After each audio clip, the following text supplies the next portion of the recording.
It was supposed to be a simple interview, a chance for Labour's deputy leader Angela Rayner to speak to the public, control the narrative, and appear as the unshakable voice of the working class.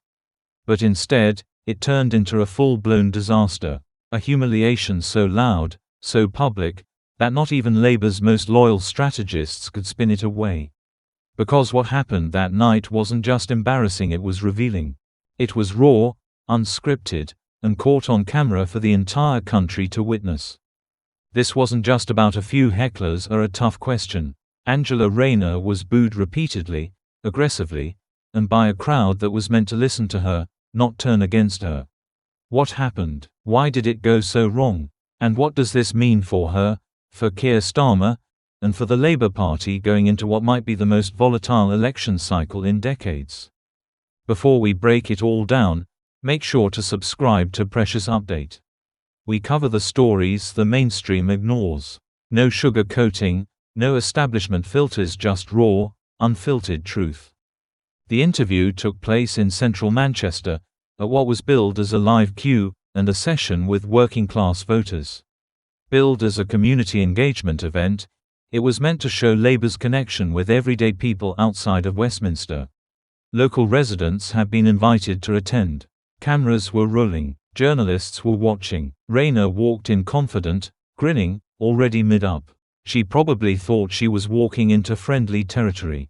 But the moment she sat down, something felt off. The atmosphere was tense. The crowd wasn't cheering, they were quiet, arms folded, faces stern.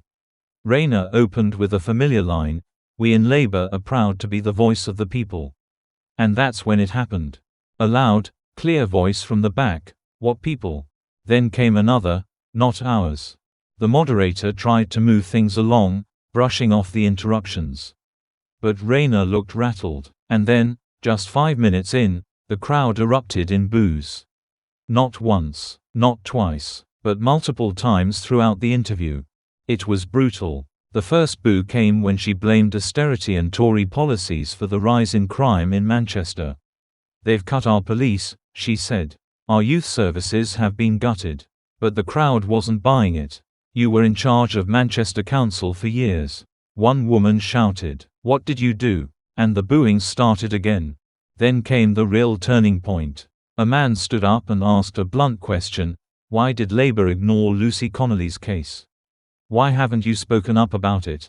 Rayner froze. She blinked, stammered, then launched into a rehearsed line about letting the courts do their job. But the crowd wasn't having it. People began shouting, "Coward! She's in prison over a tweet. You're supposed to protect speech." More booing, this time louder, angrier. At one point, she tried to turn the tables.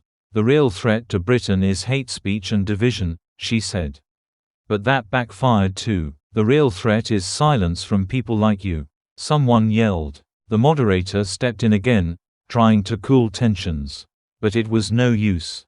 The damage was done. It was clear Angela Rayner had lost the room. And the moment was caught on camera, broadcast live across social media and picked up by multiple outlets within minutes. Clips of the booing went viral. Tens of thousands of comments flooded in within hours. And they weren't kind. "Rayner looked like a deer in headlights," one viewer posted. "This is what happens when politicians stop listening." Another wrote, "Total humiliation. She couldn't answer a single question honestly." And the response didn't stop online. By the next morning, "Rayner humiliated" was trending on X. Several mainstream newspapers cautiously covered the incident, but most tried to downplay it, calling the crowd rowdy and uncooperative. But anyone who saw the footage knows that's not what this was. This wasn't an angry mob. These were regular people, voters who finally got the chance to speak directly to someone in power, and they didn't hold back. And here's the part that Labour fears the most. Many of those booing Angela Rayner weren't lifelong Tories. They were former Labour voters. People who believed in the party once. People who believed in her. And now, they've had enough. So why is this happening? Why the anger? Why the rejection of someone who's been paraded as the voice of the working class? The answer is simple. People are tired of being lied to. They're tired of performative outrage, empty slogans, and politicians who speak for themselves, not their voters. Angela Rayner built her image on being relatable. She talks about growing up in poverty, becoming a mum at 16, working as a carer. And for a while, it worked. She was seen as real, unpolished, authentic. But over time, that image has started to crack. Behind the tough-talking northern accent lies a career politician, fully absorbed into the Westminster bubble. Someone who chooses party over principle. Someone who, despite her roots, has become everything she once claimed to oppose. And nothing exposed that more than her silence on cases like Lucy Connolly's. When free speech is under threat, when ordinary citizens are being jailed over tweets, when the justice system is being used to silence political opposition, where was Angela Rayner? Silent. And that silence spoke louder than anything else, especially to a crowd that's been ignored, mocked, and discarded by Labour elites for years. This isn't just about one bad interview. It's a symbol of Labour's collapse. Keir Starmer has dragged the party into bland, soulless centrism. But worse than that, they've lost touch with the very people they claim to represent. And now, even their own base is turning against them. Angela Rayner's team tried to spin the incident. They released a short statement saying, "Angela remains committed to dialogue and welcomes all opinions." But no apology, no acknowledgement of the disconnect. Just more of the same spin voters are sick of. And perhaps most shocking of all, sources close to Labour leadership have admitted privately that the party is concerned about Rayner's public image going forward. One insider told us, "The boos caught us off guard. We expected a few hecklers, sure. But this level of backlash, it's a warning sign." And they're right, it is a warning sign.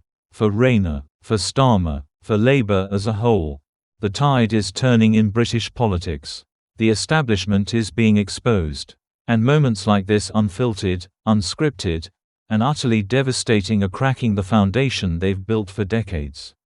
The question is, what happens next?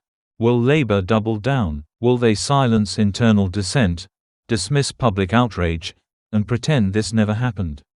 Or will they finally wake up and realize the British people aren't buying it anymore? Time will tell. But one thing is certain, Angela Rayner's days of coasting on her working-class image are over. Because the crowd has spoken. Loudly. And they're not clapping, they're booing.